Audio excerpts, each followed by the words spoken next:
record when they got their 19th win in the month of April. Yeah, man. Those were, the 90s Braves, dude. Right, if Rob was here, he'd tell you everything, every single thing about this team. Like Rob says he's a baseball fan, but I from time to time challenge him on that. He's a Braves fan. He's a big Braves fan, big Hawks fan, big what's the other team? Falcons fan. He's a fan of the city. We're both from here, but we just have two different perspectives on the teams here in the city. I like when they do well because it's a good look for my city, but I don't, not a fan of either. Of either of the three. That's why I talk about fanboy Rob coming out to play on the show, because we'll start talking about a subject and it may contain one of the Atlanta teams, and I might just turn my mic off and just let him go. Just ride. Finally, on this day in 2002, Alex Rodriguez became the second youngest Major League Baseball player to reach 250 home runs. He was just 26 years and 277 days old. A-Rod. God, this thing that he's got going on with the Yankees is so weird. weird. And no one seems to care either about how weird it looks. Like, it's going to turn, I think my prediction is it's going to turn on the Yankees, man. It's going to be one of those things that, to be totally honest with you, it's going to turn on them, and because people are starting to accept A-Rod back because that's what fans do. It's like, whatever. He's adding to my enjoyment, so forget what he did before. Like, he got a couple of guys, like the dude that took out the full-page ad. Like, the commissioner needs to place an asterisk behind A-Rod's home run total. It's like, here's the thing. Like, where are you going to see that at? Like, who actually has this quote-unquote record book? And who says the commissioner has editorial power over it? Like, he just opens it up with a ballpoint pen and just throws the asterisk down real quick. I never understood any of that foolishness. Like, Joe Paterno was going to be stripped of all his wins. Well, guess what happened? People were there. They saw them happen. The Fab Five didn't exist. You gonna tell me that? Nah, that was the prime of my youth. I totally remember that team. Jimmy Smith, Ray Jackson, Juwan Howard, Jalen Rose, Chris Webber. Yeah. Those guys exist for real and have made a lot of money playing professional basketball, and not two of them broadcasting and one about to become a coach. Yeah, Jimmy and Ray didn't make a lot of money in basketball. Sorry, guys. Yeah, three of you guys did, though, so that's a good average, 3 out of 5. Can't really beat that. Like, DeAndre Jordan would take that as a free throw shooter. You know what? As we get to the end of this hour, I want to update you guys real quickly on a story that we went over the other day as far as Brittany Griner. She actually pleaded guilty to, it's a plea deal, so no doubt it's a lesser charge. I'm actually trying to find where I put her situation at, and here it is. So she pleaded. She got into a fight with her fiance, and her sister got worried, called the police to their Arizona home. Goodyear, Arizona is where they're from, and they were both arrested. So what Brittany did was she pleaded down to a disorderly conduct plea, and she's going to enter a 26-week domestic violence counseling program, which is weird because I'm not being charged with domestic violence. I'm being charged with disorderly conduct. That's what I'm guilty of. But, tomato, whatever. She's not going to have to serve any time or whatever. So good for her. Her lawyer, David Michael Canton, or that says Cantor. I'm sorry. God, I need to put my glasses on. I'll put them on for the next hour. But for right now, just bear with me and deal with it. He says, quote, "The day after her arrest, prior to the court requirements being imposed, Brittany voluntarily began counseling and will continue to attend in addition to the required court counseling. Brittany wishes everyone to know it is never okay for an argument to turn physical." Exactly. Everyone, keep your damn hands to yourself. "This will never happen again, and I take my relationship and my responsibility as a role model seriously. I am committed to making positive changes, and I plan to use what I have learned to set a good example and help make a difference in the world around me," end quote. So okay, we'll see. Those are words. Athletes, no matter if you are a female or a man, I think you're kind of hardwired a certain way. At this point, the right things to say within your written apologies and all this kind of stuff. To try to get people to take it easy on you a little bit. I don't think anybody's being like terribly hard, because this is one of those things. Like, how do you really approach this? It's two girls fighting, essentially. They just happen to be in a relationship with one another. It's like, again, the Harrison boy calling Frank Kaminsky the N-word. It's like immediately, what? No one knew how to handle it. Should he be suspended? But he's black. I don't know. It's okay for them to say it, I thought, but he said it against a white guy. I know. That rule hadn't been invented yet, and I still don't know if it had been. If it has been, I break it all the time, but whatever.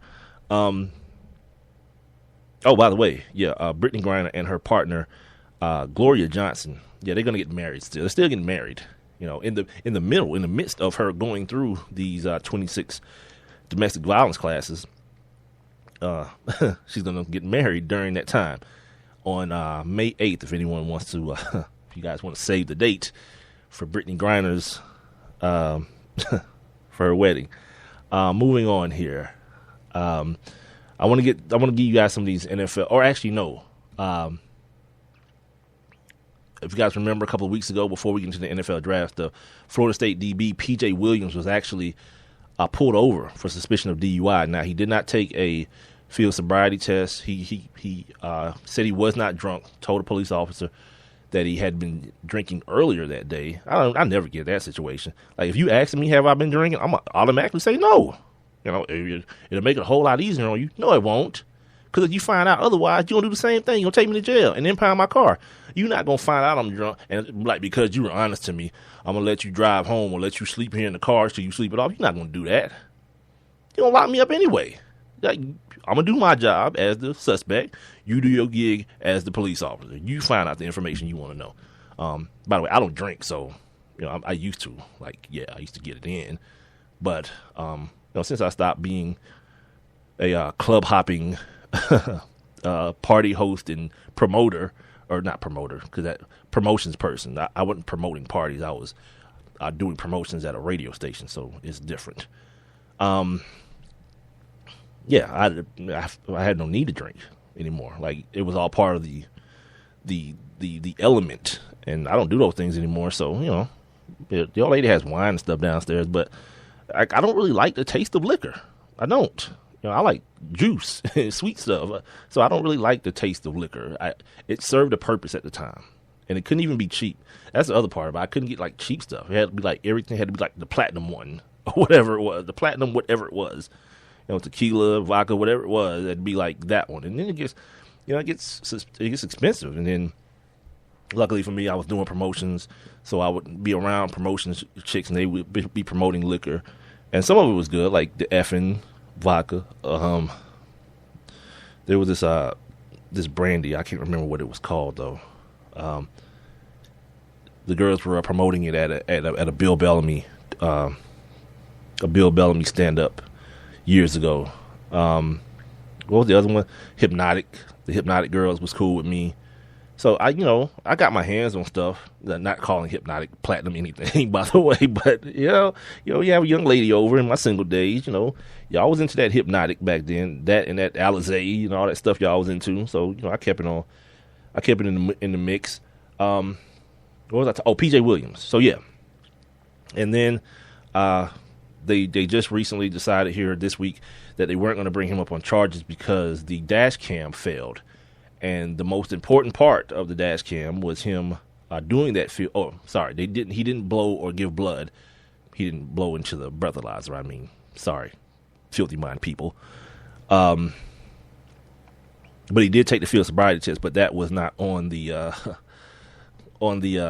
video. It was damaged some kind of way, or it malfunctioned. So he will not be charged with a DUI. What else happened? The point guard from Louisville, Chris Jones, his sexual assault and sodomy case was dropped by a grand jury.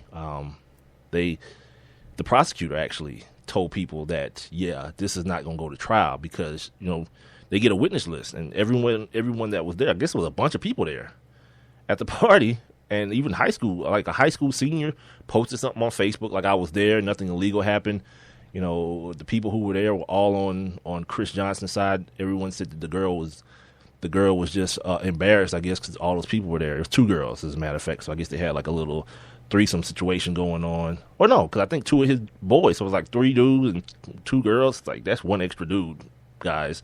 Anyway, no math will be done during the show, I was told. But to me, that's 1 extra dude. So anyway, he was, I don't want to call it acquitted because he wasn't on trial, but the grand jury decided not to take him to trial and charge him for those things. He was actually kicked off the team for being late for what Rick Pitino was saying. He violated curfew that very same night after just being reinstated to the team, Louisville. He was just being reinstated after sending a threatening text or Facebook post or something written to his at that time girlfriend, and Pitino found out about it and kicked him off the team, suspended him, let him back on the team for 2 games, or let him back on the team, but within 2 games or 2 days, the stuff about the rape came out, what is what I believe. But subsequently, he also missed curfew that same, coincidentally, quote unquote, air quotes, the same day he missed the curfew. Let me get a couple of these other things out of the way real quick. Some things in the NFL that happened. Along the same lines, Randy Gregory. Sorry, not Randy Gregory. What is this kid's name? Joseph Randle. Thinking about the draft already, which will start, as I'm recording this, in about 6 minutes. So hopefully I'll be able to give you guys some sound from that as I sit here and watch it while I'm talking. So it'll be a little bit of an undertaking, but hell, damn it, I'm a professional. Joseph Randle will not face, Cowboys running back will not face felony charges for another domestic abuse case. They said they didn't have enough evidence. If I have enough time here, I'll find you guys what the exact statement was as it pertains to Joseph Randle and his case. So it may be good news for him, but I don't know the way the NFL has been dealing with these domestic violence cases, and the fact that they came out last week like, we don't care about what the legal system says. This is our gig. This is what we do. That's going to be, people think he's out of the woods. And hear what I said. They're not going to bring charges on him via the felony, but misdemeanor charges. From reading the article, they say misdemeanor charges can still be brought against Mr. Randle. So not quite out of the woods yet, but I guess you could say the big stuff has been quelled, if you want to put it that way. Here it is, and I'm going to read this here. We got about 2 minutes left in the hour. Again, this is the Sports Kings podcast. I'm Big Mike rolling solo. I got Rob Calloway's in Vegas, hamming it up and hanging out with Dennis Rodman and Jay-Z and Future and whoever. Oh, Future. We'll talk about it. Hopefully. Dallas Cowboys running back Joseph Randle will not be charged with felony stemming from allegations of domestic violence dispute on February 3rd with his son's mother, Dahlia Jacobs, who claimed Randle brandished a gun and smashed a car window. The Sedgwick Police District Attorney's Office declined the option to file felony charges. And basically, they said they just didn't have enough evidence against the guy to corroborate the things that were said. Because initially what happened was she said to them, come on out, something's happening over here. But then called back while they were on the way and was like, don't worry about it. We're cool now. We worked it all out. But they was already on the way. So they came on anyway. And when they got there, they found some weed. Those charges were dropped as well. I don't know what the backstory was on that and how they got dropped, but they got dropped. So the only thing left that was standing was the domestic violence. And now the the felony portion of those have been dropped as well. We're going to come back. We're going to try to get this stuff saved and uploaded and all those good things. So come back and catch the draft starting. Maybe catch the commissioner coming to the podium and all that stuff. I'm Big Mike, holding it down. Well, my guy Rob Calloway's just not here, man. He's taking a couple player days off in Vegas for the fight. Hopefully he might have some audio for us or something good for us to run in tomorrow's show. But if not, enjoy yourself, brother. This is Spreaker.com. Don't forget Twitter, Instagram, and Facebook at Sports Kings Live, and the email sportskingslive at